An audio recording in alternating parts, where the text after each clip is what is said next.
Good afternoon. I hope everybody is in good spirits, and I'm calling at this time the study session meeting of April 9th, 2025 to order. City Clerk, may we have a roll call, please?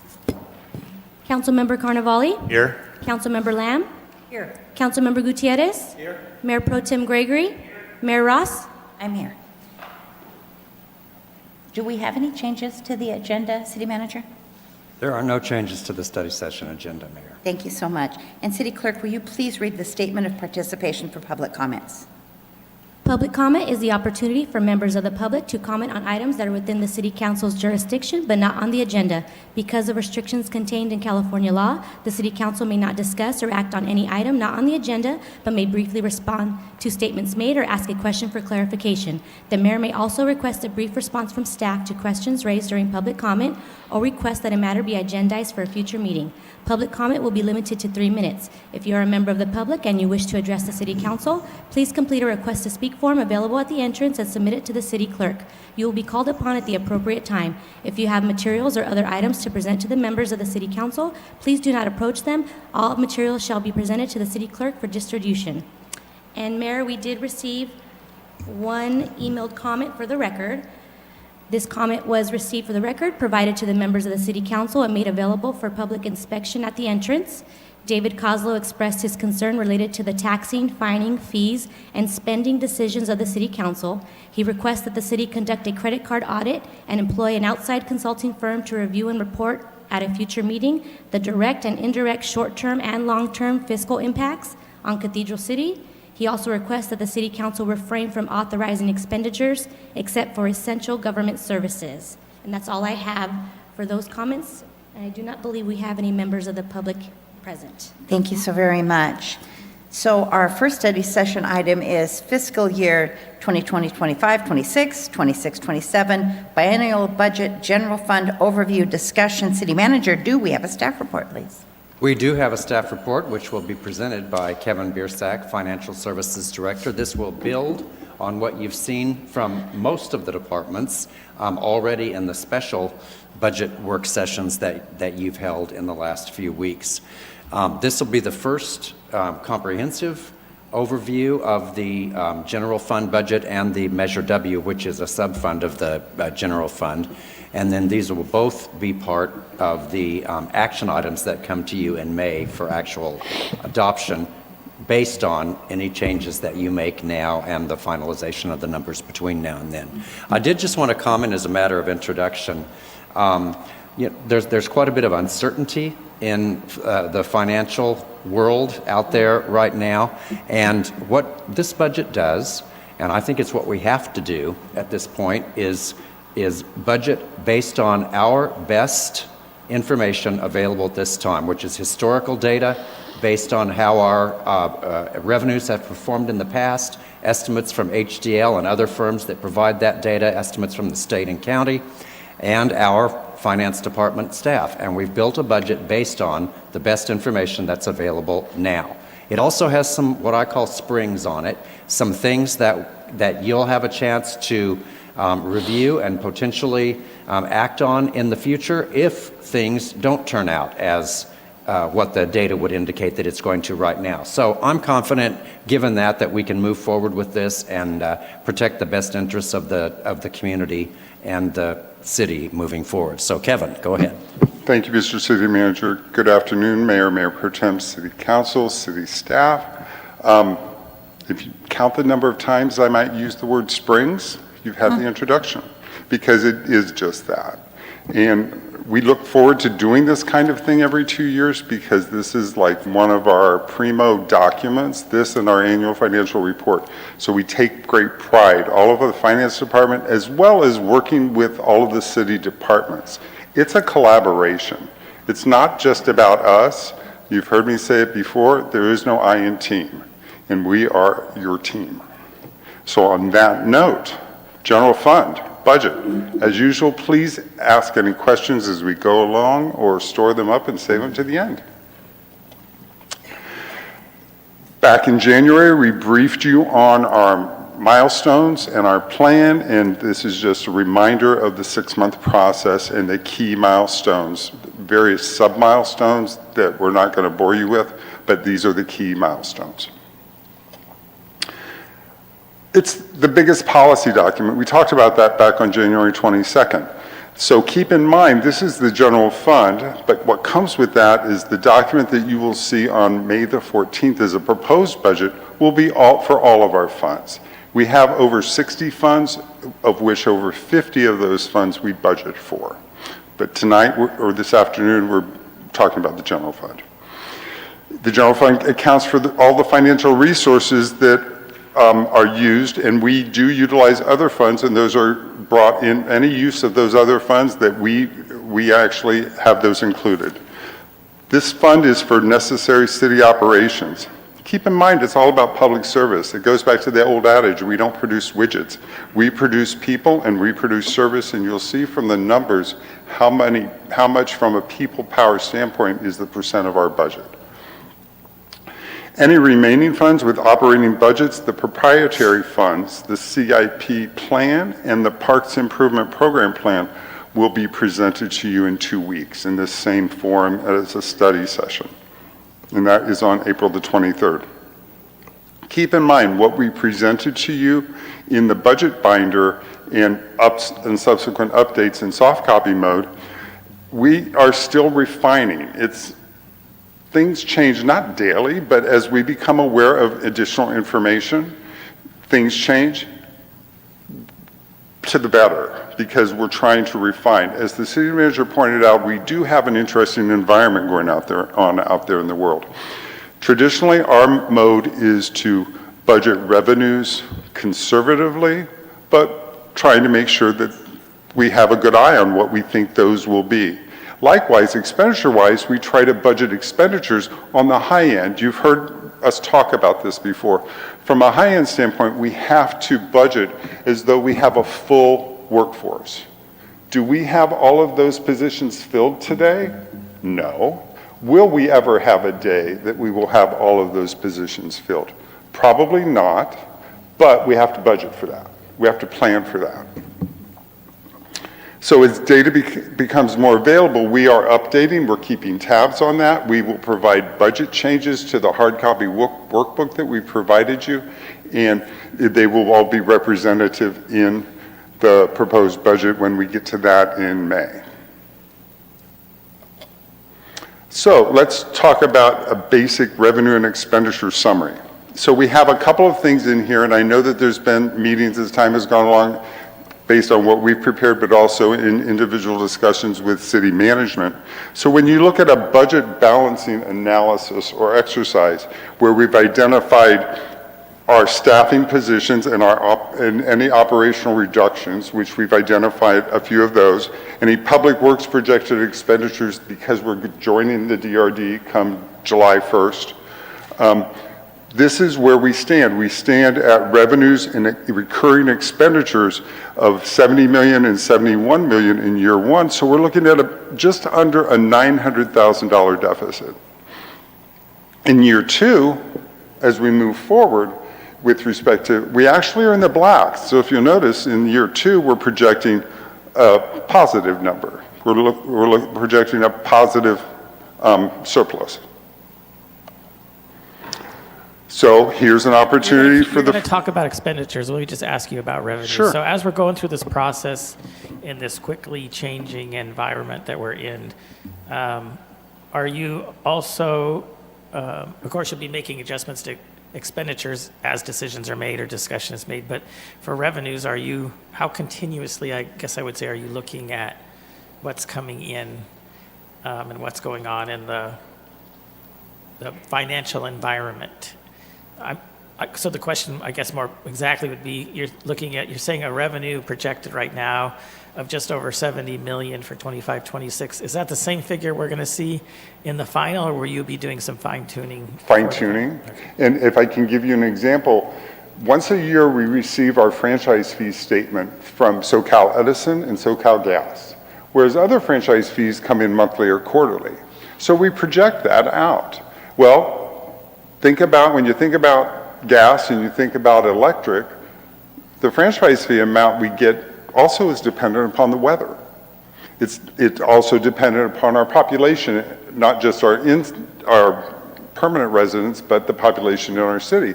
So the usage of what happens from SoCal Edison, or the usage if we have a warm winter from gas. So what happened this past year, and it is provided to us in April, so we've already presented to you a budget binder book in March, and that is for the past calendar year. They deal on a calendar year basis. So when we received that in April, guess what?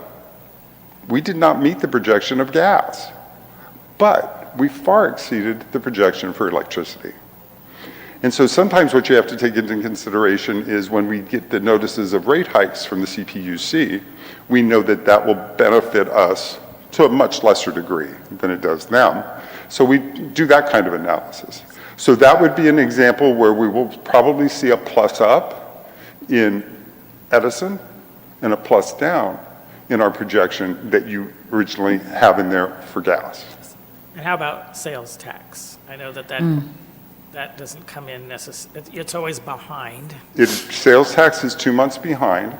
And keep in mind use tax as well. And April 1st, voila, Measure W, and we'll talk about that at the end of the presentation. We have a few slides on Measure W.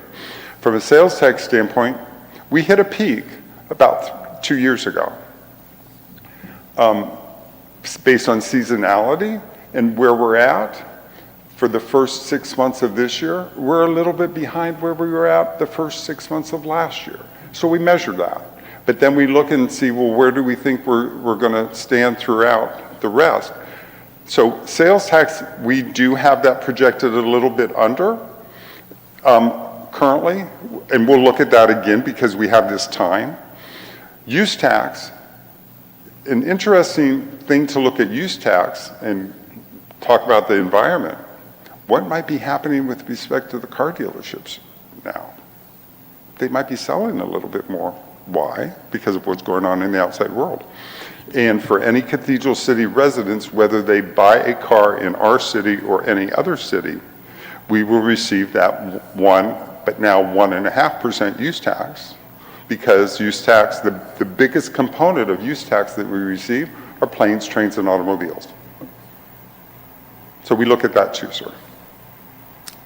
All right, and so you compare primarily growth or decline from the same period last year into the current year as you get it, and then That's a piece. extrapolate it out a little bit. That is a piece that we do because of our valley, because our valley is not a static valley with respect to 12 months. And so we have to look at seasonality, but then we also look at what's going on in the outside world, and we look at trends. But it is an element that we do, and that's why when we present a budget binder, we provide 2 previous years as well.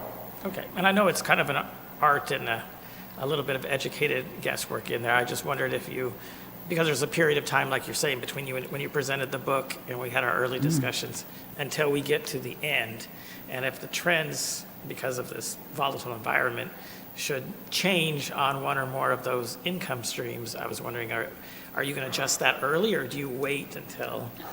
We look at that now, and we try to give you our best guess estimate. And so we will know where that's at, hopefully by the end of April, because to get to you all for a May 14th You proposed, have to cut it off, right? we have to pretty much button it up by the end of April.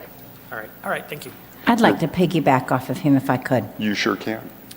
So how do you calculate then the loss of the Canadians at a much earlier time period than we normally would, with 30% of them saying they're not coming back? I mean, can you make tangible adjustments to that? And then, on top of that, I mean, I don't know how our city investments are, but I sure know how Bob and Nancy's investments are this week, and they're not very happy. They're better today, but not great. And so but let's refer back to the city manager's introduction. Based on our best guess estimate of what we know and where we're at, because this last week is crazy. Let's just get it out there. It's tough, but there could be gains that happen as a result of what's gone on this past week from a standpoint, depending upon where life is, and are some of the things that some are projecting will happen with respect to negotiations or whatever. Will we see gains later on? So right now, for the most part, we can't do that day to day, because if we don't do that day to day, we're going to drive ourselves But crazy what is reasonable? and you all crazy. Monthly? So our investments in the stock. Correct. Talk about So- our investments just. But not even monthly, ma'am, just you have to look at quarterly and beyond. Keep in mind, and Charlie brings up a good point, and you see it every quarter from our city treasurer, with respect to our investment summary, we're in very safe investments. When you look at the local agency investment fund, coupled with what we have in our Wells Fargo bank account, we're in the 3 to 4% range of interest earnings. And that is safe stuff. And from a LAIF account standpoint, you can have up to 75 million per account, and we have, call it 35 to 40 we have 2 accounts, 35 to 40 in each account. And so we're safe in that regard. With respect to what our city treasurer invests in, we don't get crazy and invest in a marketplace with respect to the 80% risk and the 20%. Most of what we do is we tie back to bond investments. And some of what you've seen in past quarterly reports back under our, 4 and 5 years ago, tied to COVID, when we were in the 1%, 2% range, we weren't doing as much investment then because of what those rates were, and we were getting more out of LAIF, the local agency investment fund. We were getting 2% when we were getting when Henry Chan, our previous treasurer, was being quoted 1 and 1.5. Today, we're seeing the 4s and the 5s, and we're actually going for those. But it's more of, when you hear bear market, we do more from a bond standpoint, a safe investment standpoint. The volatility comes into place, and sometimes, when we do the annual financial report at the end of the year, and Charlie will say, well, Kevin, that whole interest thing, that's crazy what you have to do at the end of the year when we do that thing for, the split second of June 30th, and we have a GASB requirement to do that. But it's because of that difference of what the 5-year investment is versus if it had to be cashed out that day and it's only a year and a half into it, there's a big difference in there. But we're investing in safe investments. So from a safety standpoint, we're safety people. Not that kind of safety people, but we're safety people from a standpoint that we really do not go crazy with respect to our investments. But the other part with respect to looking at where we're at and what's happening in the outside world, we really have to base it on our knowledge base today, because look at what happened today. Good news, when I look at my phone, that 20% that was down, through yesterday, it's a little bit better today. Good. And maybe it'll be better tomorrow, but tomorrow it might go south.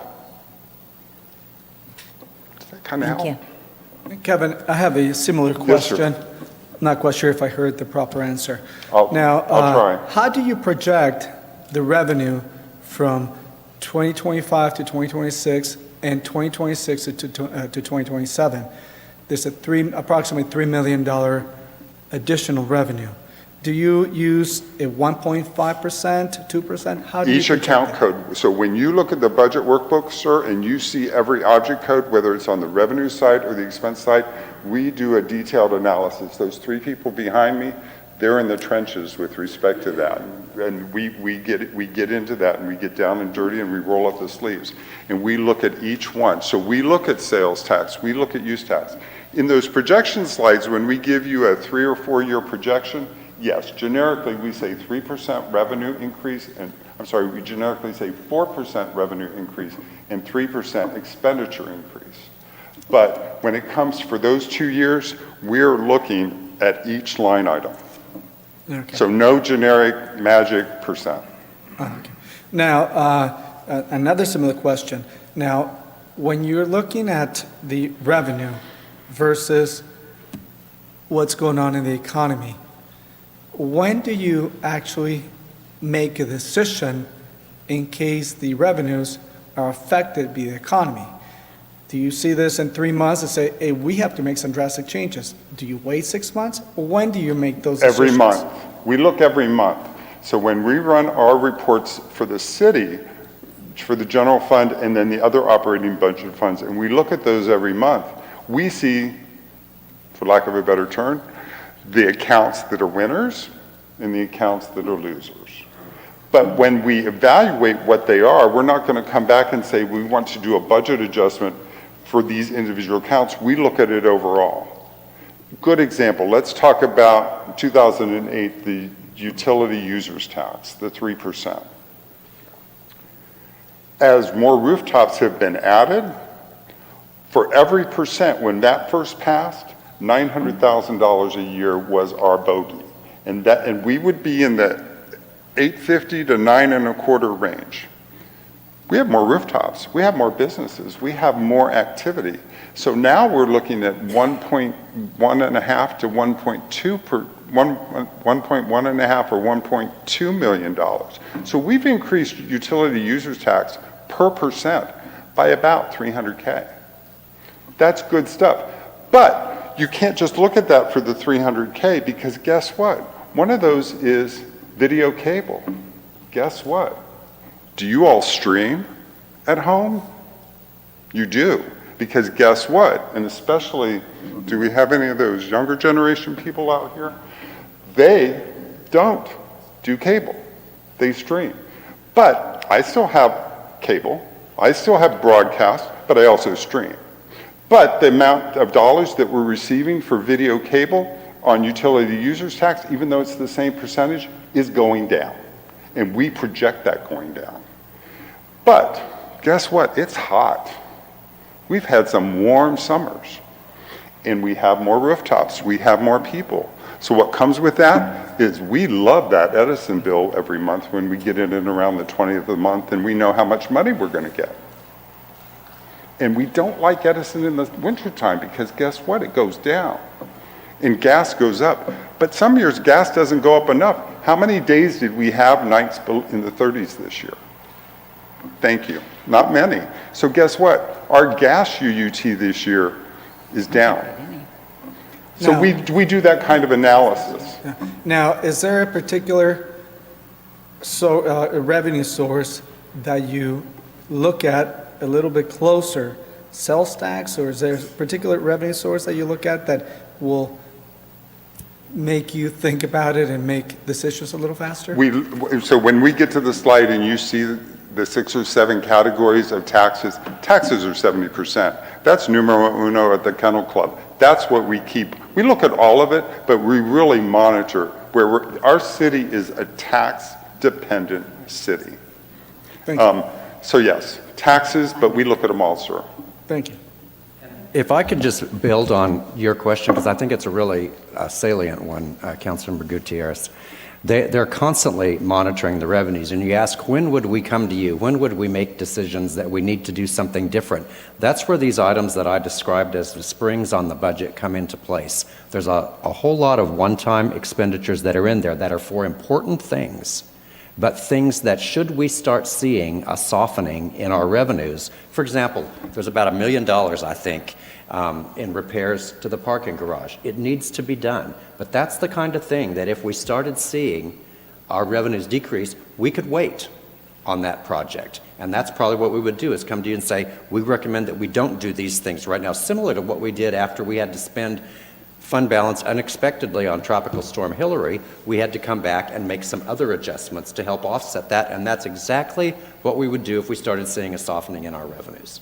Thank you. And you will see some of that in some of the subsequent slides. We'll talk more on the city manager's point.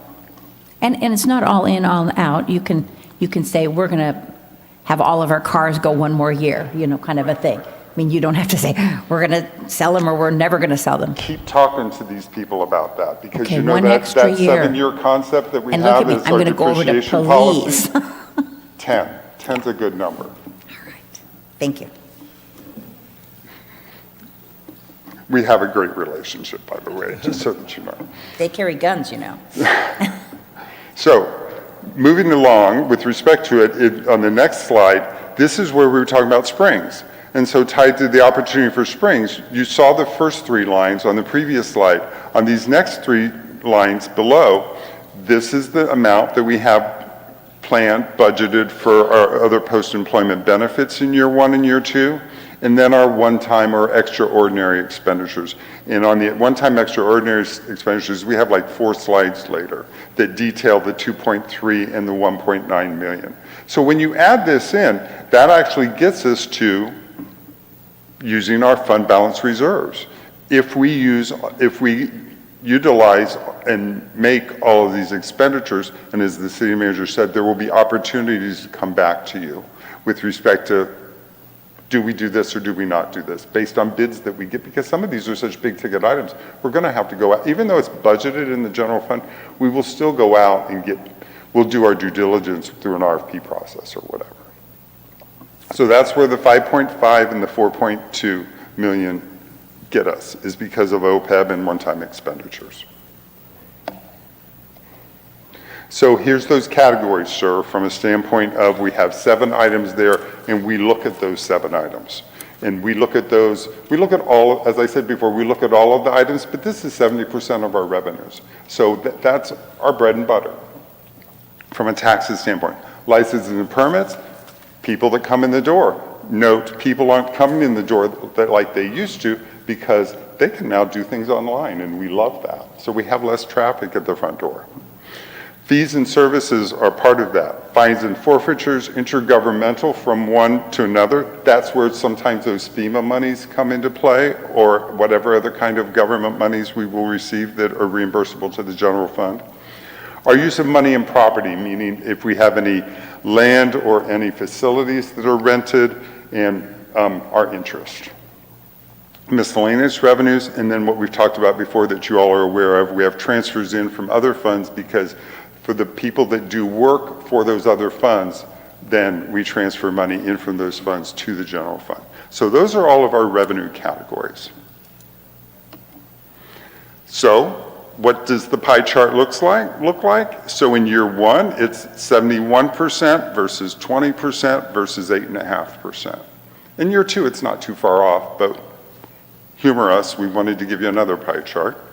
So it's the 71, a little bit higher on the licenses and permits, and the miscellaneous revenue and fund transfers. So that's what it looks like for us with respect to the 3 primary categories with all the various subcategories. So let's look at back to people. Our expenditure categories by percent and by fiscal year. So if you notice, there's 2 numbers within a parentheses. That just means year 1, year 2. You've seen this kind of thing before from us. So salaries and benefits in year 1, we're at 57% and a little bit higher in year 2. We broke out operations a little bit differently for you this go around.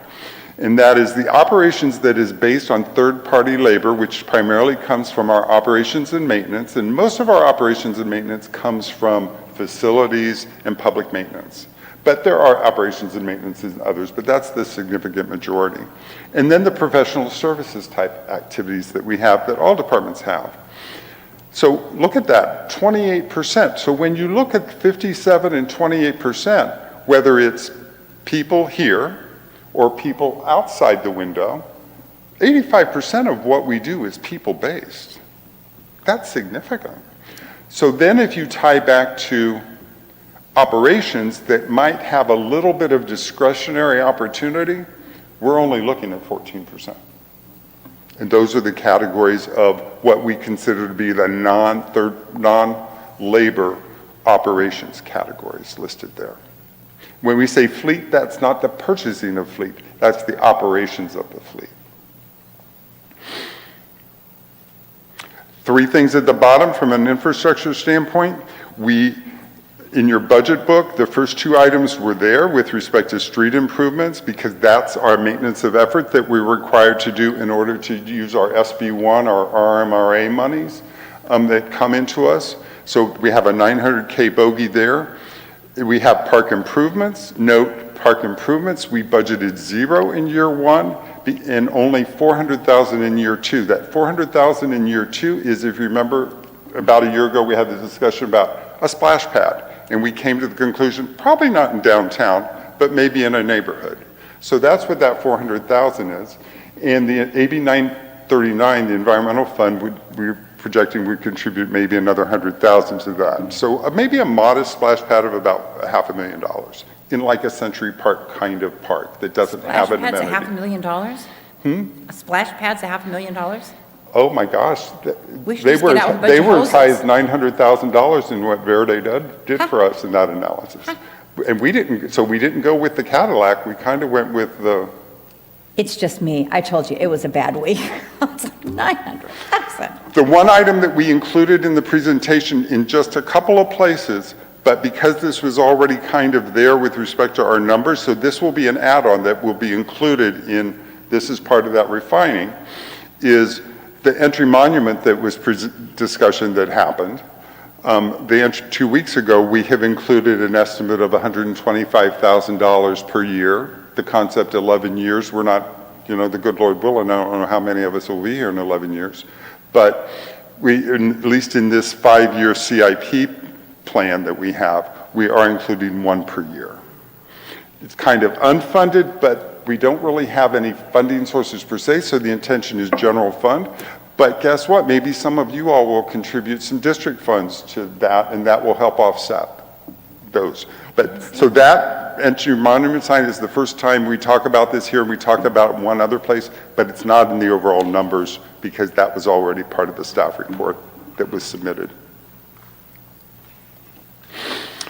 So based on the dialogue on the previous slide, in year one, you've seen this kind of chart before. When you count up the first 3 colors through the navy blue, that includes professional and technical services. That's that 85% number. And the same in year 2. It's about 85% in year 2. So let's go back to Springs. I think that's the second time, at least on me. It's city manager, I won't count his times. So with respect to the significant general fund items, and we did a little color coding here, from a standpoint of PERS, we've got a PERS annual allocation, and that we have to do because we do have an unfunded actuarial liability, and Lord only knows where that will be another year from now, because keep in mind, when we get our PERS reporting this August, it will be based on a year ago, which is June 30th of 2024. So next August, in August of 26, we'll see what happened from this fiscal year with respect to PERS. So you're saying we have to do, but it's a spring, which tells No, me, no, well, no, we no, don't there's some have to do it. It's a financially prudent thing to do. These are significant items, and there's a couple springs in here. Okay, so we have to pay that allocation. And so the blue is yes. And the MOE match for the CIP, the 900,000. If we want to be able to be auditable. I got you. I'm just saying there's have to, like I'm legally obligated to pay, and then there's have to because I give up something else, or there's a penalty, or it's not financially prudent. So which kind of have to? We have to. The former we have to do for the PERS annual allocation. We will get a bill. We will get a bill That's from for the PERS. current PERS. That's not for eating away the deficit. That's for the. No, that's for eating away the deficit. We get that bill, and we get that bill, and we have. So the question is paying that bill. We get that in July, and when we get that in July, we can either have that added on every month for the year or pay it in advance. We always pay it in advance because we get a discount. And there is one other thing, and this perhaps is causing some of that uncertainty there. We have made 2 types of payments for our PERS unfunded liability. There's this base amount that's required that we have to pay each year, and then some years where we had savings in our insurance fund primarily is where we got it from. We came to you to make a payment above that, which of course that would be discretionary. That is not. Which one this is? We have not forecasted option. Technically, there's a third because you make payments against a bond. Yeah, and that's in the base budget because that's a required payment as What well. I'm saying technically.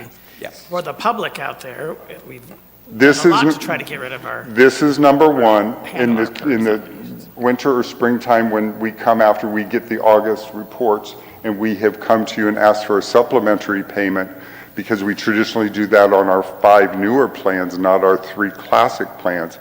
This PERS UAL is on the 3 classic plans. That is a requirement.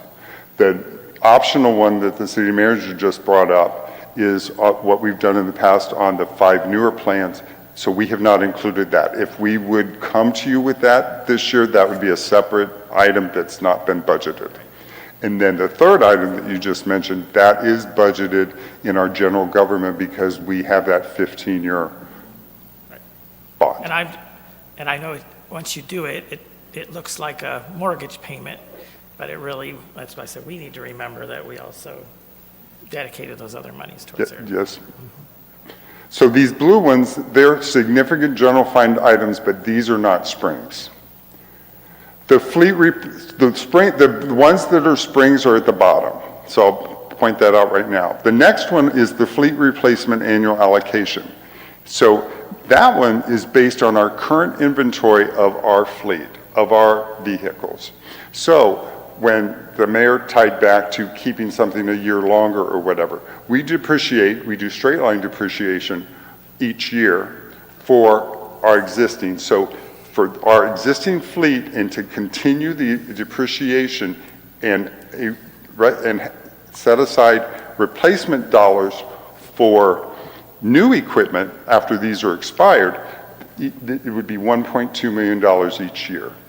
Now our auditors, in consultation with them this year, because of not today's environment, just because of rising costs that we've especially seen since COVID, they actually encourage cities to do a CPI multiplier on their current inventory. We have not done that. We've just taken what's in our books and we're doing straight line depreciation for what we needed to replace for what we've already got.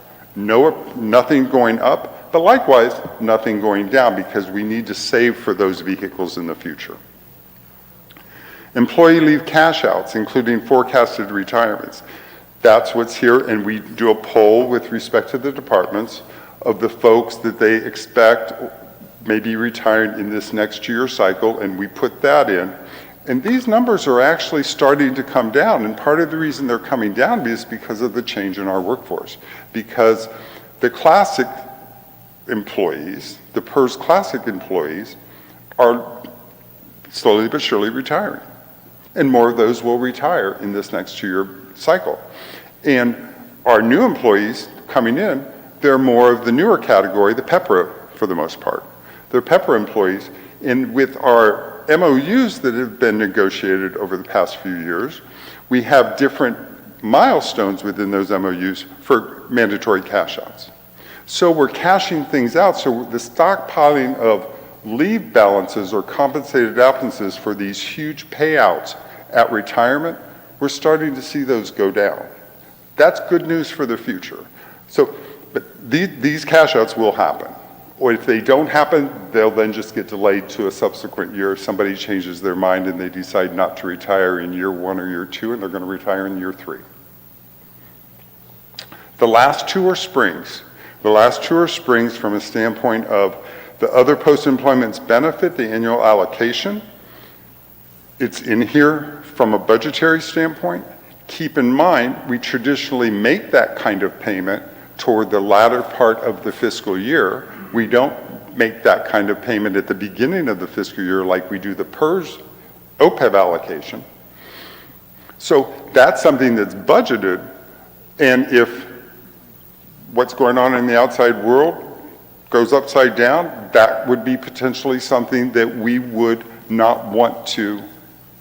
We would come back to you and ask for your approval to potentially push that out. But right now we have that planned and have that budgeted because we know that we have a significant liability on our retiree health care. And then likewise, the Parks Improvement Program Plan, that small amount for year 2, that's a general fund budgetary item, and that's a spring. Would we need to do that in year 2? And we're going to talk about that actual plan at the next meeting, correct? Yes, sir.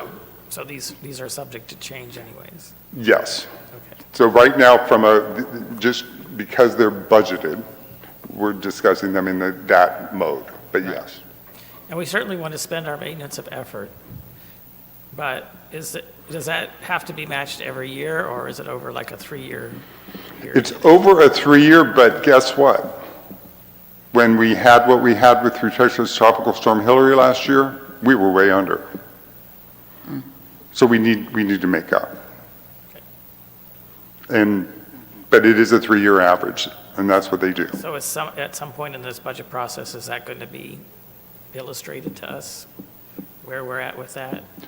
Right now, from an MOE standpoint on what they calculate, we are fine.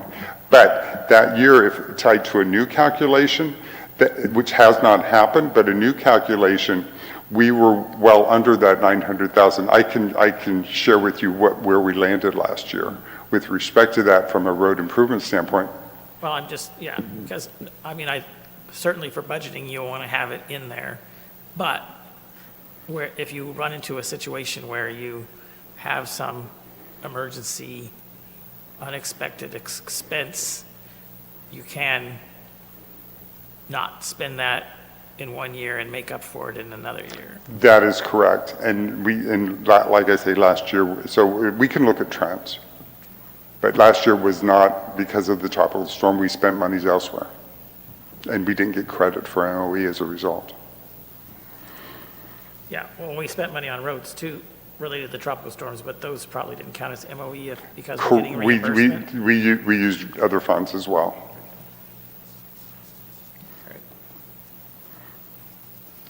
So let's talk about people. So the staffing composition is 231 full-time staff members. That's full-time equivalents. So there are examples where we have part-time folks that make up. Maybe 2 people make up a full-time equivalent, or 3 people. For example, background investigators in the police department. Those are not full-time people. But we look at what that looks like and how much time is spent, and we give an FTE equivalent to that. We have 6 elected positions to include yourselves and our elected treasurer.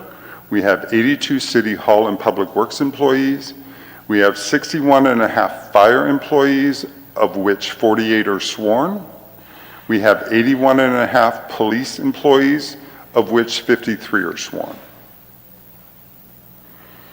The makeup of where those positions are funded, 215 are funded from the general fund, which includes the 6 from the companion fund, because we have established a separate fund that is added into our general fund for our financial statement purposes, but we have it as a separate fund in our financial system to account for those Measure W dollars, the revenues that come in versus the expenditures that are made.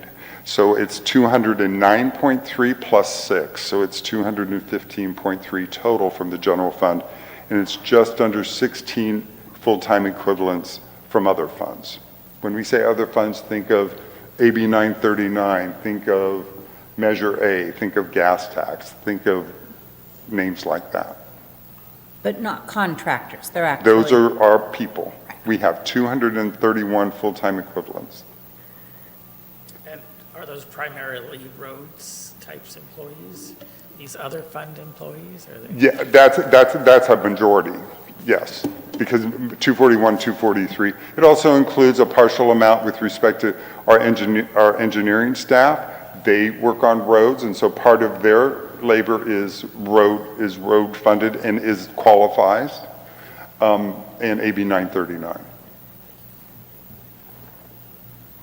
So let's talk about modifications. In City Hall, we have city management where we had modifications with respect to the human resources assistant and in information technology, but we also have an efficiency that we made within that department. Community and economic development, we have a vacant permit tech that was the director wanted to be able to convert that permit tech over to a building inspector come the new year. And so that would be effective July 1st. But on top of that, by doing that and having that second building inspector, we will be able to save some of those third-party labor dollars. And that was discussed last week when Andy made his presentation on saving dollars for contracted labor. So that's a modification. Additions, the public safety world. Need I say more? Over in the police department, dispatch, 2 FTEs so that we can re-engage and be an EMD. And then in year 2, but in the second half of year 2, so call it January of 27, would be the addition of a community service officer. So that's an FTE, but for that year it's only half because we're only going to fund it for the second half of the fiscal year, but on an ongoing basis, it will add a body to that labor count. So on the previous slide when we had 81.5, that would become 82.5. The fire department, 8 positions, 6 of which are funded through Measure W, an administrative assistant, a battalion chief, and then 6 firefighter paramedics. So that basically is our staffing. There's a few others with respect to some of the efficiencies. You'll learn more next week when John Corella provides his department briefing. 2 weeks thereafter, on the 30th of April, you'll hear from Financial Services, and we will share with you where we stand. Kevin, how many battalion chiefs does that? We have 3 today, so that would We'll be... have 4. Yes, ma'am. 4 chiefs and 3 stations, okay. Yeah, because of the 4th ambulance is the concept. I know. Pardon me. Department summary. So on the next slides, we'll be talking about all these departments that are listed here, one of which I'd like to call out right now, and that's legal services, because there is no slide on that. But what I would like to share with you, which I think is a good news kind of thing, and this goes back to looking at our trends and also our ability to have better identification. Legal services in this upcoming budget, for the generic legal services that are unidentifiable, that are not attributable, we were able to reduce that by $70,000 when you look at the overall landscape. And so we went from $250,000 budgeted to $180,000 because we are able to better identify where our charges are going, whether it would be any of the 6 major departments or any of the individual divisions. Like, for example, in community and economic development, we could have charges go to economic development, building, planning, or code. So we're able to better identify. But even when you look at it overall, those numbers have increased based on the better identification. But overall, it's less. So I just wanted to share that as something for you to be able to chew on, to know that legal services, we are better identifying, and it's not quite as much as it has been in the past. So let's talk about you all. You're the first one on the list. So what we wanted to share with you is what the operating budget per member looks like. And to also point out, whenever there's anything like a league conference or whatever there might be, if there's a city representative, that comes out of that overall council budget. Questions, answers? You're looking at a reduction in community. I'm not, that's, you know me. Am I supposed to go back? You're looking at a reduction in community district projects. Oh, the district funds, the community district projects, that did reduce. By $10,000 per person. Yes, ma'am. But for that, we still have to talk about it, correct, and agreed upon. So anything to discuss on that one? Yes. This would be the time if you want to have Go that for it. discussion. And I can tell you, when we made reductions across the board to all of the departments to get it down to where we had the balanced budget in the second year and the surplus, I did recommend to reduce those from 30 down to 20 so that everybody shared in it. We did end up with the $149,000 to the good that second year. So if you feel like you want to restore that, that will work. I did speak to the city manager yesterday, so this isn't a surprise to him. I would not like to see that reduced. I believe would not. that's something that we use in our community to offset some things that the city doesn't necessarily budget in In year 2 or in both years? forever. Let's start with 2 years. That's way out there. But let's just talk about the 2 years right now because that's all we're concerned about. But for the 2 years, 30K, Yeah. vice 20K? Is that a yay? I don't have a problem with the 20,000 at all, but So we haven't whatever. really seen a justification. See, the flaw with how this was put in here is that the city council, along with the city manager budget, went first on our budget discussions. But this wasn't in there at that time. So technically, other than the individual discussions, this is the first time that it's put in here. So where is a slide analysis of how it's been used and why it's justified to be I think that was the city manager's answer was, and you are correct, it was not there because at that point in time, based on how we go through the process and we go through the 5 levels, when we produced the budget book on March the 15th, and that was a month after, that's when we went to level 3. We went from level 3 and we're now in level 4. So this has happened in that mode. I got you, but my understanding was we were going off those presentations, and then at some point, maybe when it came to towards the end, that's when it would then, these are some additional changes that were proposed. I wasn't aware that. And it was gonna you're our be in governing there. body, and we know that. So this was a recommendation with respect to, I'd probably call it, for lack of a better term, sharing the wealth. But without any proposal, just put it Well, our analysis as to why this was chosen to be reduced. Well, I can answer that. The first reason was so that we spread the reductions across to all agencies, but we have historically had two members that have consistently spent this each year for improvements in their district, and others that it's rolled over multiple years. And so that led me to think that we probably could manage this a little differently and get to that. I'm feeling like that's not too terribly genuine. I roll over, and I've rolled over for several years, but you've known exactly why I've been rolling it over. I do. Yeah, so it's not like I'm just saving it for something that might come up somehow, a new Easter And let me basket. make it clear in this, nothing in these funds has been spent for unworthy purposes. They have been used for improvements in the district, purchase of flock cameras, installation of crosswalks, installation of sidewalks, installation of Wi-Fi in the parks, improvements to the basketball court in the Lower Cove area, improvements to Century Park ball fields. Those are the things that it has gone to. And I think they're worthy. So, and normally, if we were in dire straits, I wouldn't have any issues with lowering these down.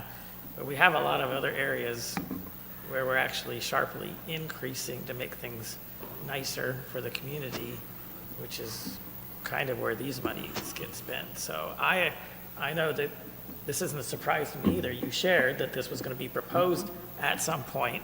I guess I expected there was going to be some discussion and analysis, not just show up in a slide, that someone decided it should be reduced so that then we could have some intelligent discussion about it. So. Well, the someone was me, so you don't have to blame that on Kevin or anybody. it's fine. But as I indicated in our individual discussions, especially now that I saw that we were able to get to where we're in a positive balance by the second year, I don't have an issue with that being added back. Where we're actually going to be in a positive in the second year, or are we likely to see a budget that shows that $500,000 in the hole? No, the second year will show from an ongoing basis that our revenues exceed our expenditures. You showed us two options today. So you showed us the one that is going to show that we're in the black by a little bit, and then if we add the OPEB and the one-time expenditures, we're going to be well in the hole. Oh, that's true, but we counted those as we counted those as one-time expenditures. So when I say we're to the good, that's ongoing revenues versus ongoing expenditures. So that's why I'm saying this isn't really a dent in either one of those. You're correct. Yeah. So I'm with the mayor unless we see some analysis, or it could be seen of as a spring where, if we start to run into That's right.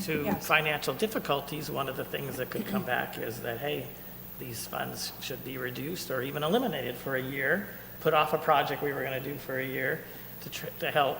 Just like we'd have to reduce city The funds. same discussion that you had at the front end that said, well, let's project just what we've seen going on, and let's budget like that and then implement the springs where we need to. I think that would apply here too, so. Yeah, let's do it that way. Let's just put it in there and then treat treat it as one of those items that we can evaluate should the situation warrant.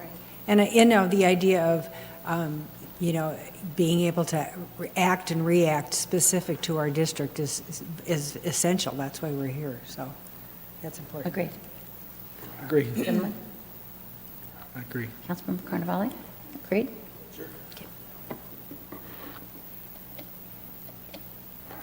Community assistance. This looks familiar. The only difference here is CVAG requested an increase for the upcoming year, and that is reflected at 125 versus the previous 100. So we are now at 395K.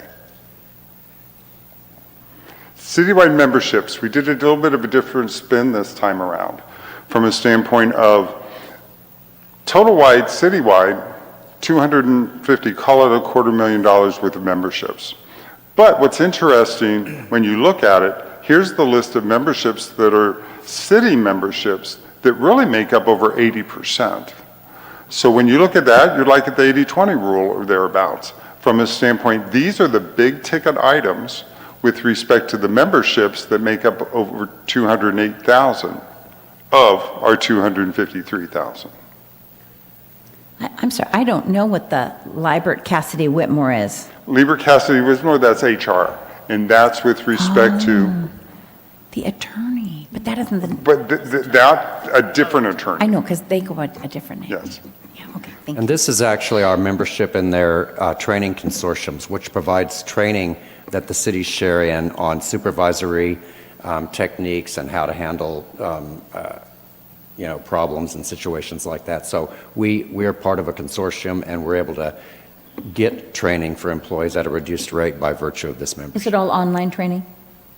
Some of it's online, some of it's in person. We've hosted them here in the council chamber even.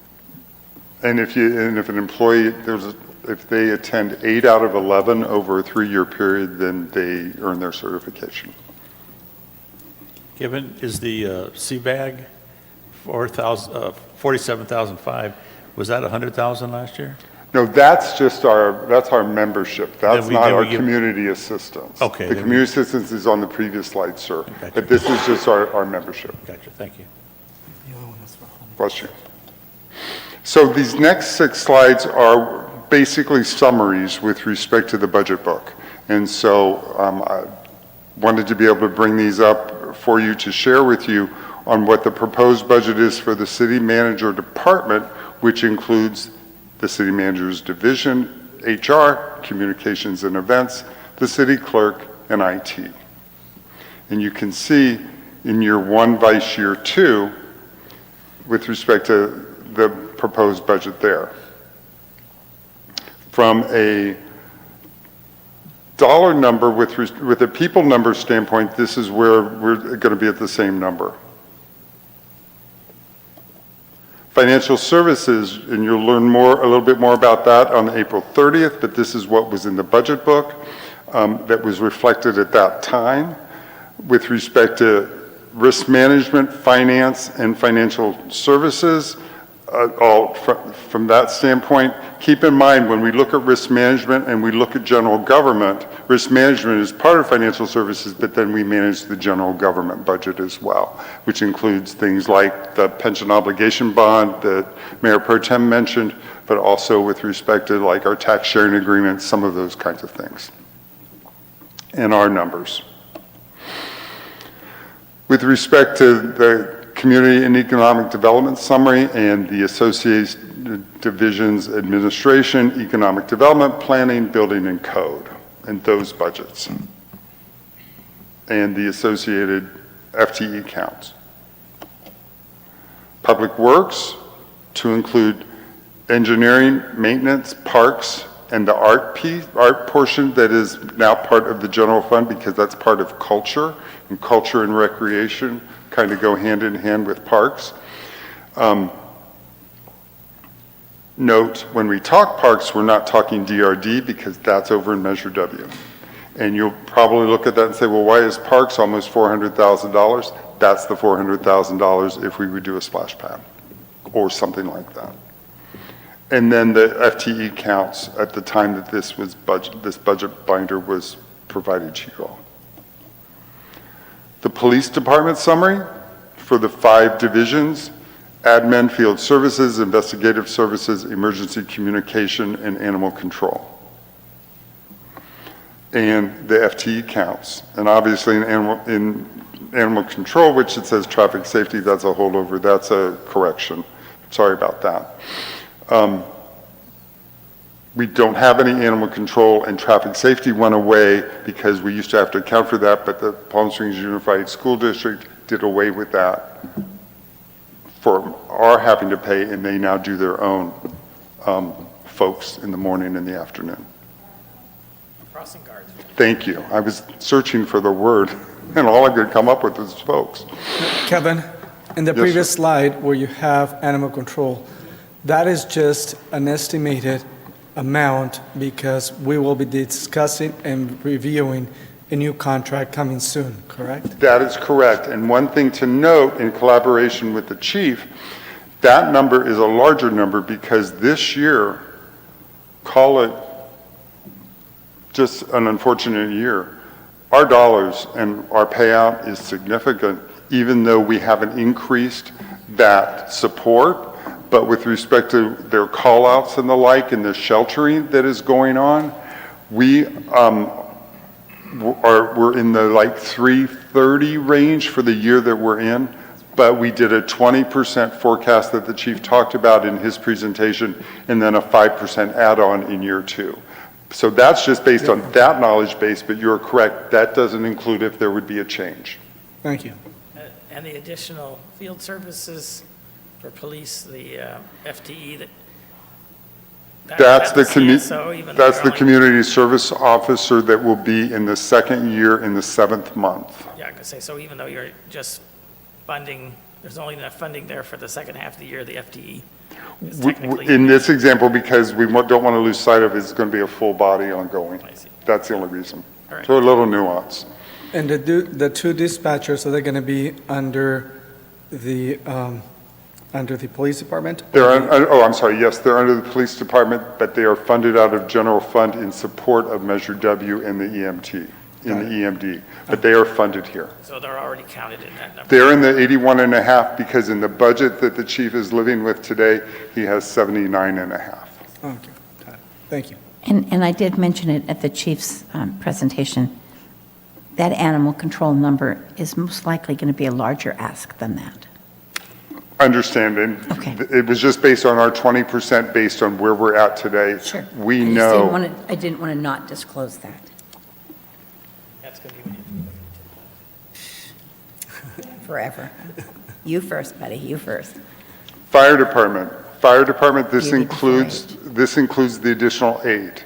So in the current year that we're living in, it would be 53.5 FTEs, but in these in these 2 budget years, it's 61.5. So that 61.5 ties back to the 8 that we talked about in the previous slide, the 6 firefighters and the battalion chief and the administrative assistant. And you can see the numbers for the 5 divisions up top: admin, emergency services, prevention, ambulance services, emergency management, which is basically the EOC. That number is increased significantly because of wanting the EOC to be on steroids, to be more industrial strength than what it is today, rightfully so. And you'll see when we get into the one-time monies, some costs there. Bingo. So the next 4 slides, 2 for each fiscal year. What you have here is the extraordinary or one-time items by department. And I'd like to, if you'll humor me, I'd like to just give you a little bit of an overview, but not touch on every one. So if there is something that I miss, it's not intentional, just ask me questions. The community survey, that's every 3 years, and the plan, that would be in year 1 of this budget. The comp and class study is estimated to be, if it's done in total, $200,000 over an 18-month period. That would start in January of 2026, so it'd be 6 months in year 1 and then a full 12 months in year 2. So that's why the number looks 67,000. The wayfaring signs, the communication and events manager has a bogey in there of $75,000 for each year for wayfaring. Keep in mind, anything that is above the city manager's authority, and possibly even below, depending upon how jazzy or sexy that topic might be, would come back to you all for approval. And this is where some of that springboarding can happen, from a standpoint of, there might be items in here that they're listed here as one-time monies, we're budgeting them, but when we bring them forth for discussion, you all may say, nah, we don't want to do that. We can push it out. Tyler and Client First Consulting Services, based on recommendations from the IT Master Plan, we have a 50K bogey in each one. Historical preservation, that was a council goal that was established. And then the Mintier Harnish contract for zoning and the ADU plans, that started this past January, so we'll have 6 months out of the way. That will be a year, and then in the subsequent year, there's 3 months. It's a 21-month engagement crossing over 3 fiscal years. City Detect, you learned about that last week. That will be more that will come to you. Keep in mind, the plan is 3 years. If for some reason it's not what we think it is, after year 1, adios amigo, it's gone. Monument sign, we've included the monument sign. What is that? Pardon? What is that? The 11 monument signs. So we've included that as It's a for one. all of them. It's for all of them. No, it's 125 a year for 11 years. To do the monuments, but this says monument signs, so I thought you meant I'm a sorry. plaque or, Well, you know. maybe we shouldn't use. Right. Right, but it's for the monument itself. Additionally, I'm sure it'll say Maybe welcome we to shouldn't have Cathedral used the City or term whatever. sign. Maybe- But when it just said signs, I was Maybe like, it's well, confusing. that's a hell of a sign. Yeah, I'm sorry, maybe it's confusing with wayfaring, but it's the monuments. I got it. You'll see in fire, that's where we tie back to some of the EOC upgrades with respect to, from that standpoint. Facilities, and we have a subsequent slide on facilities because I don't expect you to digest or just look at that $1.3 million and the like. The Facilities Master Plan Phase 2 update, we have that was a 250K bogey. We did 125 to straddle 2 fiscal years from the end of 1 year to the next year. Based on life in the universe, that's there because we have it as a placeholder and that was the plan from the original Facilities Master Plan. We may not need it, but it's there now, just so that to make everyone aware. Let me talk a little bit about DRD from a major repairs standpoint. Keep in mind with respect to the contract and moving forward to DRD for the 5 major parks to include Esperanza Park because we currently have 4 and that will be the 5th. We have for anything above $10,000 that would be a major kind of item that they would come back to us and say, do you want us to do this? Right now we have a $15K amount in there for each of the 5 parks, and so that's $75,000. And so that's why we included that. The one thing that you're going to see, and this is part of that fine tuning, the decomposed granite at CV Link, we're going to be able to pull that out. That was put in here, but we've since been able to tie back to decomposed granite and our collaboration with the Environmental Conservation Manager as part of the Public Works Department, that will be funded from AB 939. So yay for the Environmental Fund, and we will save $5,000 in each year from that. So that will be a refinement. And so again, a little bit of just the terminology. When you say one-time items, I'm taking this to mean that it means you can just buy them at one time and then you don't have to necessarily buy them, although we have things projected on here that are in both years and they say one-time item. Some you explained is because it's a one-time project and some of it's being spent in one year and some of it's being spent in the other. But other ones, like these major repairs, there's a couple of other ones in here, they look like they're not really one-time items because we are planning to do them every year for a number of years. And then so the incorporation of the word extraordinary, because they are extraordinary, yes, use the one, but so we kind of wanted to give that flavor of not just calling it one time, but also saying, these are bigger, some of these are bigger ticket items that we have to plan for. And they might be one time every 3 to 5 years, but we have to plan for them. But you are correct, Because in the facilities, you're going to see a few, sir, that we have them in there as extraordinary, but we need to plan. Good example, we've talked about this when we've been before you with respect to facilities and the master plan and some of our changes. 65 of these HVAC units in this complex, 5 a year, that's 13 years. We're an aging facility. We need to change out the 5 worst every year. Do we know what those are going to be this year versus next year? We'll coordinate with our vendor and have a plan, but we need to change them out. Because either we're going to freeze or we're going to suffer from heat if we don't. And Kevin, before you switch, I want to mention. Sure. Because it's easy to complain about the money, that I think for the fire department to be able to get, let me find them here, for $6,000, I think maybe you already switched, $6,000, they're going to get beds and chairs and furniture and all kinds of things. That seems like a bargain at $6,000. There's more in the next year. So thank you so much. This is planned, this ties back to I think what the Mayor Pro Tem is also referring to. If I could just add to that discussion, because that's another salient point to bring up, is one of the reasons why some of these things I classify as one time is because they're not automatically going to roll into year 3 of the budget. When we hire a person, that's automatically going to roll into year 3 until we make the conscious decision to take it out. When we classify something as one time, even though it's in both years of this budget, it's in these 2 years, but it's going to have to be an item that's requested and considered to put in when we roll into futures. So that's one of the reasons why some of this stuff, although it may appear to be recurring, we're counting it as one time because that'll have to be a significant request that'll come forward in year 3. It's not got to automatically roll in there. Thank you.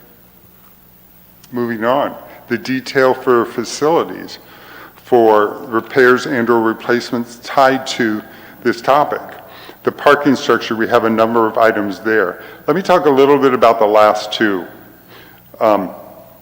Safety panels, east and west of the parking structure. You see some green ones on the east side. So the bogey with respect to if we would want to do more on the east side, but also on the west side tied to the amphitheater side, is about $450K. We've had 2 vendors that have given us ballpark numbers. So what we did with that is we straddled that over 2 fiscal years and said, well, if that's a 6 to 8 month project, maybe we'll start it near the end of fiscal year 1 and finish it up at the beginning of fiscal year 2. So we have a $225K estimate in each year. The solar panel replacements, these out here are, if I'm pointing in the right direction, the ones out back where you all will park, those are good. Those are newer. The ones out here, 2003. Some have failed. I should say probably many have failed and some are failing. So Eddie's had a few people come out with respect to, maybe we could do like a checkerboard, like when you see land, owned fee lease. Maybe we could do a checkerboard on that and do some solar panel replacements. So there's some infrastructure that would need to be done in the basement of the parking structure, but then to do a checkerboard so that we can get some more efficiency out of that. Because 2003, we're talking 22 years old. Has your staff been able to look at California opportunities for grants for solar panels? Amanda has it on her radar. Kevin, Yes, sir. have you seen, or do you have any numbers as to how much money have we actually saved per year by having solar panels installed? And that's tough because of the increases with respect to the CPUC, because like the original plan, like for example, out back, with respect to, that's the newer technology. The concept was on an average quarterly basis, $30K a month we would pay versus the $60K a month that it was costing us prior to. So that was the original estimate when the carports were put up and the panels were put out there, was that we were going to save about half. And we come in, and so that 120K from 8 years ago or whatever, we're at about 128 to 130. There's been some increased costs with respect to it. But so that estimate was 50%. So it just barely pays off over the years, over? And in 25 years, we'll have carports. Well, and as I recall, when the, and I'm going by memory, so I'll have to go back and check these numbers, but as I recall, when the council, a number of years ago, made the decision to place those in the carports in the back, it was a 9-year period before the savings started exceeding the initial cost. Correct. Yeah. Is that still the estimate approximately? Yeah, 910. Thank you. Thank you. Other notable items, you'll see the 250K bogey. You saw that earlier this year with respect to the public works yard fence, and that we ended up pulling that. So we've put that out into the next 2-year budget. Once again, 50% coming from the general fund, but 50% of that coming from the environmental fund. So we have that the second 250,000 over in the environmental fund. Fire Station 412, 413, some improvements there. What probably the most notable is dorms. Dorms in year 1 have a higher value at 412 than they do in year 2 for 413. Because in 412, we would actually be building extra dorms for the 4th ambulance, because that's where the 4th ambulance folks will be housed. And then it's to accommodate both genders at Fire Station 412 and 413 is the core cost, just like when Fire Station 411 was built, it does accommodate.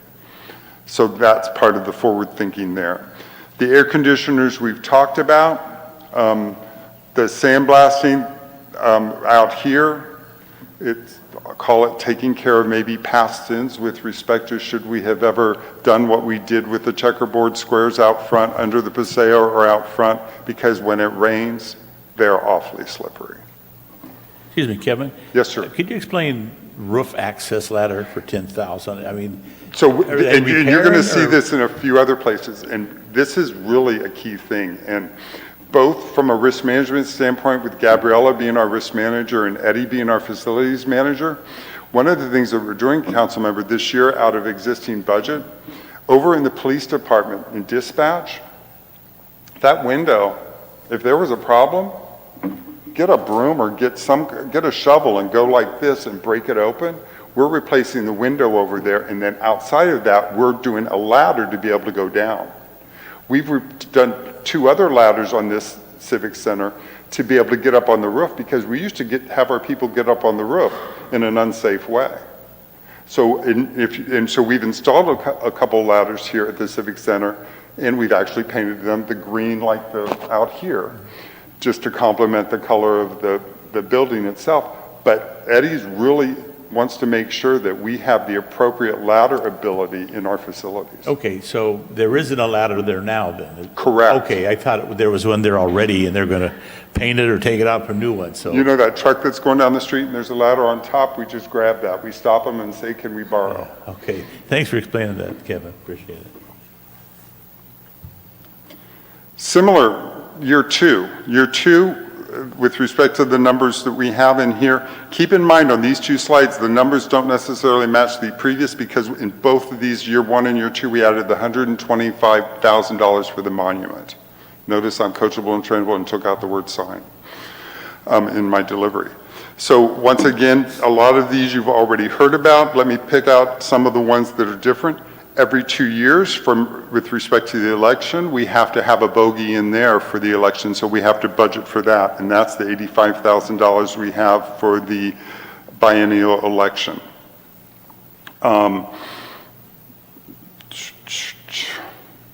The parking structure, Fountain of Life, Library, City Hall, the 1.1 million listed there will go to the next slide. So I think that's the only unique one to point out here on this slide versus the previous one for the first year.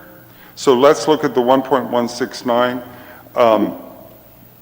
the $175,000 recommendation for the cracks and repairs. In the facilities fund, there was if you remember, there were 30 significant items. One of them was in the $2+ million range, and we have that in the coming out of the facilities fund, and you'll learn a little bit more about that in 2 weeks. But you've heard about it before when we've talked about the facilities master plan. Is there anything else unique here? The panels, we've talked about that. The library, it's due to be painted, and we have that forecasted for year 2. Lighting, we did a bunch of lighting over in this past year and a half with respect to the fire stations, but we're forecasting on the admin side lighting at Fire Station 410. The air conditioners are there. Here's where with the trial of what we're doing with respect to the window and dispatch, more windows. Eddie would like to replace more windows in year 2. On that one, you talk about windows. So $40,000 to replace 4 windows. You know, there's a little window over the top of those doors, and then there's a great big window up here. Where is the value of window? I mean, what does a window like that cost as compared to a window like that? You probably don't know that, and I'm not really trying I understand, but it'd be interesting to know. they're not tiny. We'll get that for you. Big ones, they're big windows. Yes, ma'am, but we'll get that. A reseal and a recoat out back with respect to the police department and the parking lot.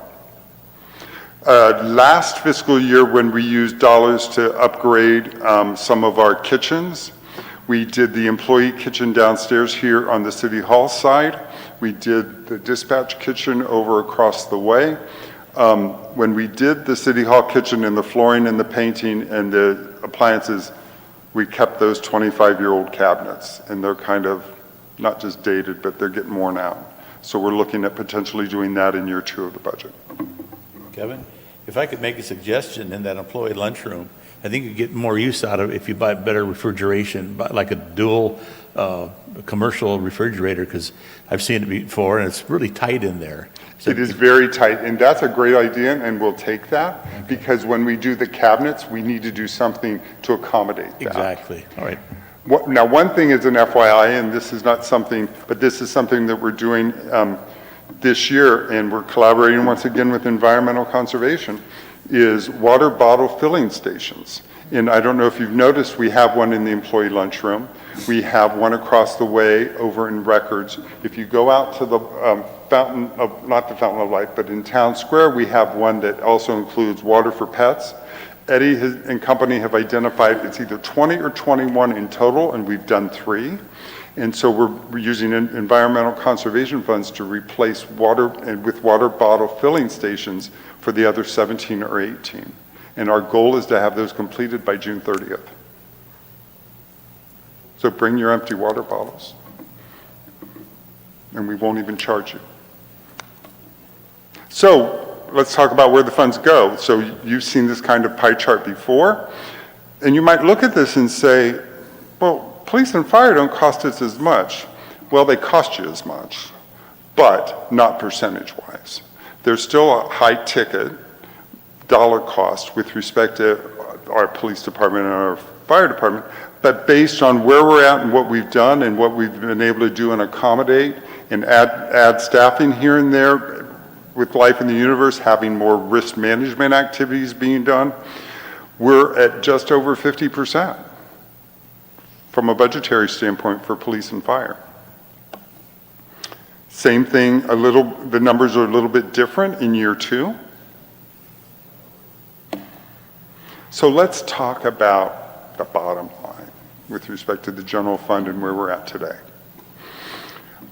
So there's 2 charts. The first one is the budget balancing analysis, which ties back to looking at revenues, expenditures, apples to apples from that standpoint. The first 2 columns on this chart and the next chart are the same. Our amended budget as of December 31st, because we do quarterly budget adjustments. We have not done our March 31st budget adjustment, and even if we had, it would not have been reflected in this slide just based on timing. So our amended budget as of December 31st looks like, and you can see what could be as high as almost a $13 million deficit. That's not happening Because everything that we come to council with, like when we came with 3 million plus to clean out the Whitewater Wash because of Tropical Storm Hillary, that didn't come in at $3.4 million to include the contingency. That came in at $1.6 million. So there's a savings. So when all is said and done at our forecast with respect to what we're projecting is we're looking at, when you compare it, at about a $4 million deficit. So instead of 77, almost $78 million in expenditures, we're looking at 70 million plus. And then we are identifying for you the ARPA revenue, the FEMA revenue. Let me give you a little footnote on the ARPA revenue. We've done our final account, I will say have done our last accounting for ARPA monies. December 31st, it was due January 31st. You gotta love these folks. Because now every quarter until the end of the program, we still have to report $0, even though we're done. And so I had a wonderful little email exchange with someone at FEMA within the last week. Why? They didn't have an answer, but we have to do it. Because there is still the potential that they may come and actually audit us. Our auditors audit us, but that may happen, that they may come and audit us. Separate from that, we also have dribs and drabs like COVID monies. And we're happy to report that for the 7 projects / damages that we had identified for the 18 months of COVID, Charlie and I just talked about this earlier today, we received project closeout on all 7 of those. So we should be receiving those final monies. We've got about half of those dollars in so far, but we should see all of those in hopefully by the end of June with the project closeout. And that ended up being about, with the 5% admin add-on, that ended up being about $252,000.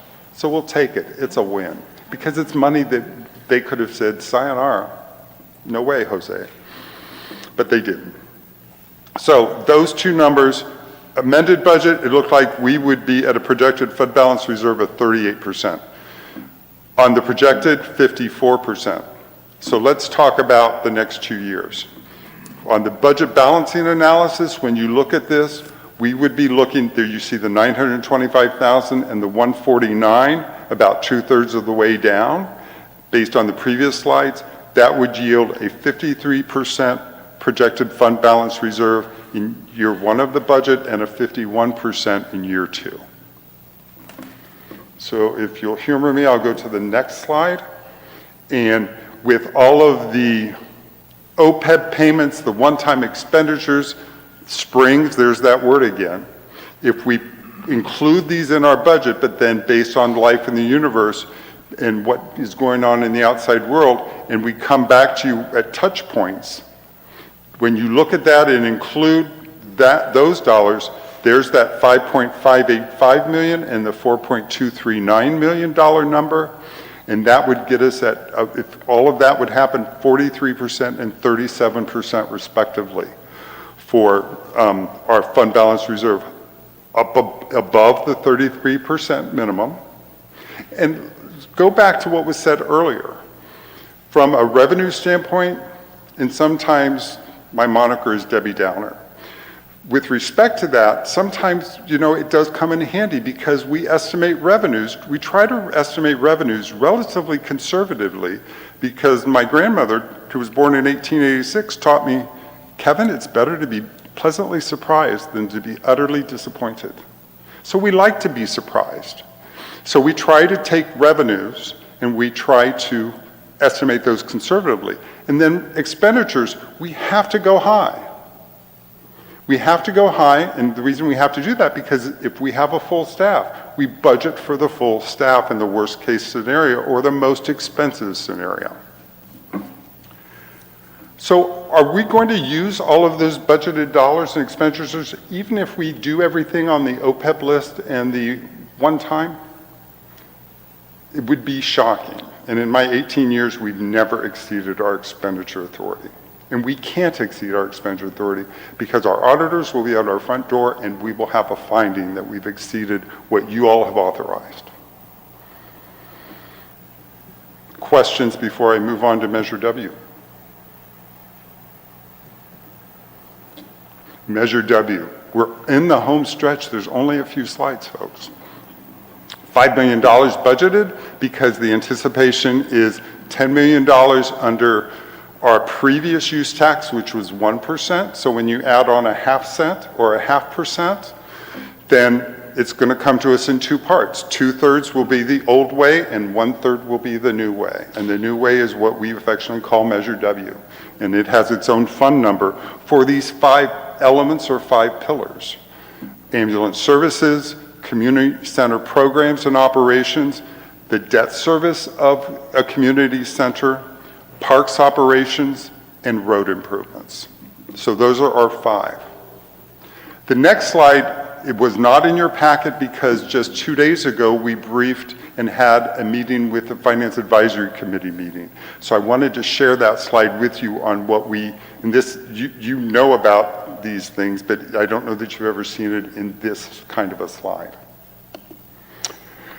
For this quarter, meaning April, May, and June, for this quarter of this fiscal year, if it's $5 million a year, then we would have anticipated revenues of $1.25 million.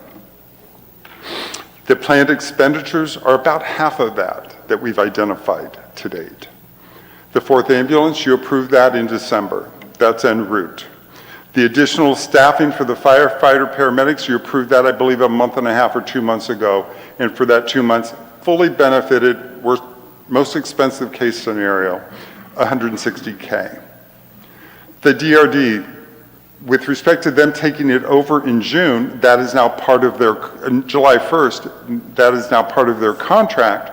So as a result, that amount that they will bill us for whatever their operational costs are for the Palm Springs Unified School District and for that staff, call it maybe $50K, because normally it's around $120K.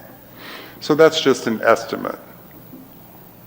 And then for the DRD recreation program staffing, the anticipation is, and the assistant city manager is aware that they're actually starting the recruiting process for that, and that we're looking at if that would be as much as 2 months early, to be as early as May, that would be a person from DRD to be out there to start from a programming standpoint for July, because we don't want to wait for that person to come 1 July and then start programming. We want them to be able to do some things now in the spring to get ready so that we can have programs planned for our parks or in our study session room or the rooms that we plan on using over at the library.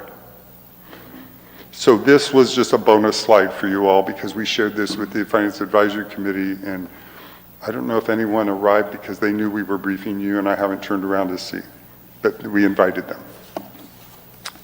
And then this is a summary, not the detail that you saw in your budget book, budget binder, but this is a summary of the $5 million. So keep in mind that $625,000 that's over there from the 4th quarter, if that happens, then we have that. And then any of these, like when you see community center debt service and it's budgeted for $1 million in each year, the goal is to be able to take those dollars and put those in reserve in the Measure W fund so that when we are able to, depending upon the feasibility analysis and what happens with respect to the recommendations for community center and those options, we would be able to have, call it a stockpile if you want. We would be able to have some reserves to be coupled with grant funding or any other sources of funding. Some of our development impact fee funds we may be able to utilize. You've heard about the AB 1600 when we've been to brief you about that. So there could be various resources to come, but we also anticipate we would also probably go out for a bond and go out for debt service, call it a 30-year bond. That would be city debt.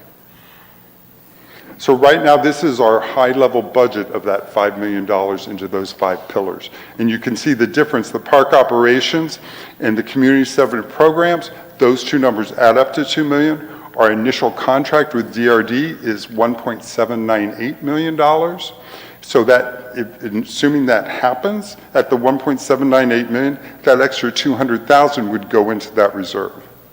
And keep in mind, on that $1.798 million, DRD will be providing us an accounting on an annual basis of if they've spent those dollars.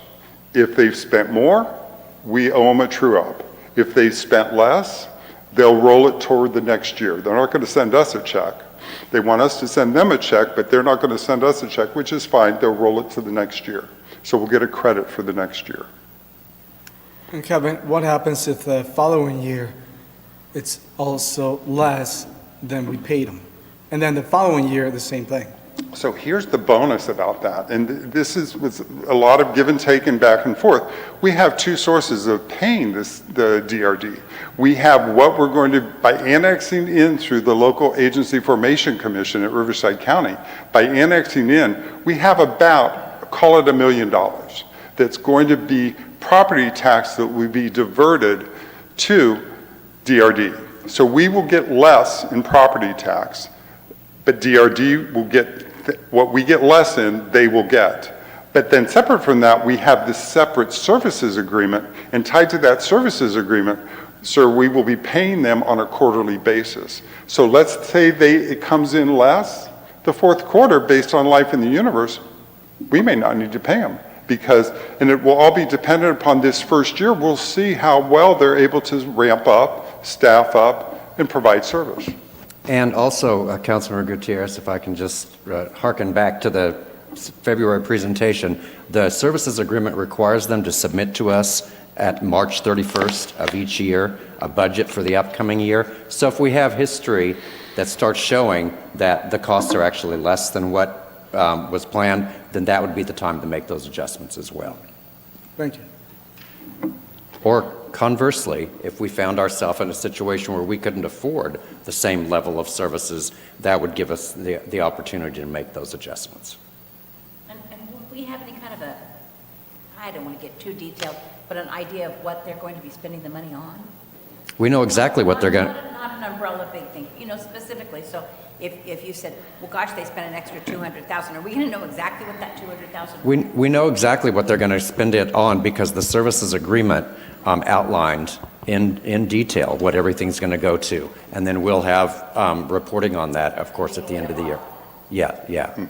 They're required to separately account for all of the money that comes from Cathedral City, whether it's through the tax sharing agreement or the direct pay. And we will be, the Assistant City Manager has set up a meeting for April the 15th or thereabouts, and we'll be talking about, and we'll actually be getting together, and we'll be having breakout sessions on topics, like, for example, we will be there from Finance to discuss that and the particulars of what we just shared with you with respect to the quarterly billing and the accounting at the end of the year, because, for example, we need their accounting by about mid-August. 45 days after the end of the fiscal year so that we can include their accounting in our books. So we're going to be talking some of those details as early as next week and thereafter. The end. Now it's time for questions and discussion. If you haven't had enough, please feel free.